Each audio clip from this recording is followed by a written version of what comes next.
Bonjour, bienvenue dans cette nouvelle capsule dans laquelle on va traiter ensemble un exercice sur les notions de réflexion et réfraction de la lumière.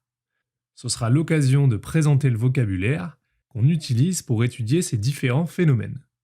Comme d'habitude, je t'incite à mettre pause sur la vidéo et essayer de traiter seul l'exercice avant d'afficher la correction. On y va pour la première question.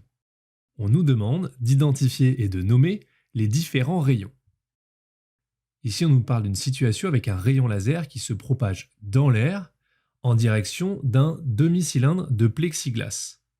Donc la lumière va passer d'un milieu à un autre. Lorsque la lumière passe d'un milieu à un autre, deux phénomènes sont possibles, qu'on observe d'ailleurs ici. Le phénomène de réflexion, lorsqu'une partie de la lumière est renvoyée dans le même milieu, et on peut aussi observer le phénomène de réfraction, lorsque la lumière est déviée en pénétrant dans un milieu différent. Le rayon qui est issu de la source, donc ici celui qui provient du laser, est appelé le rayon incident.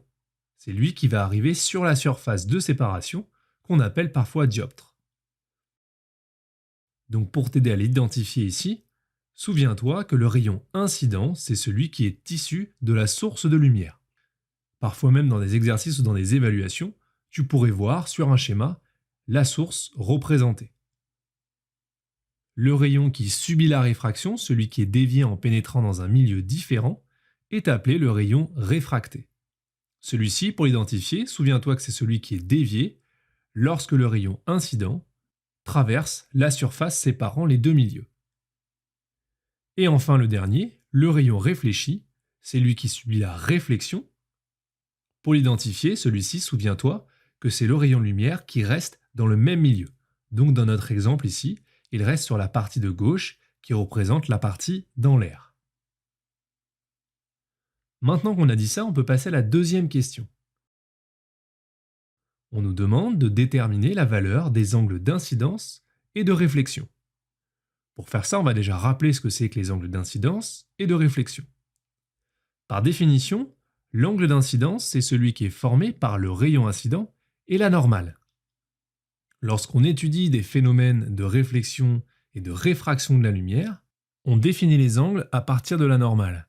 La normale, c'est la droite perpendiculaire à la surface de séparation, la droite perpendiculaire au dioptre, passant par le point d'incidence, que je t'ai représenté ici en vert.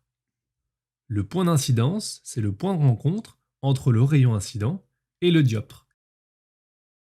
Une fois qu'on a représenté sur ce schéma la normale, on va pouvoir identifier l'angle incident qui est formé par le rayon incident et la normale.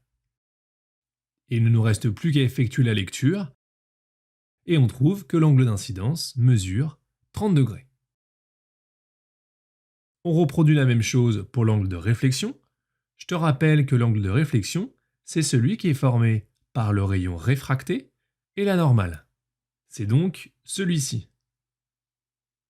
Là encore, une fois qu'il est identifié, on n'a plus qu'à lire la valeur de cet angle avec les graduations et on trouve que l'angle réfracté mesure 20 degrés.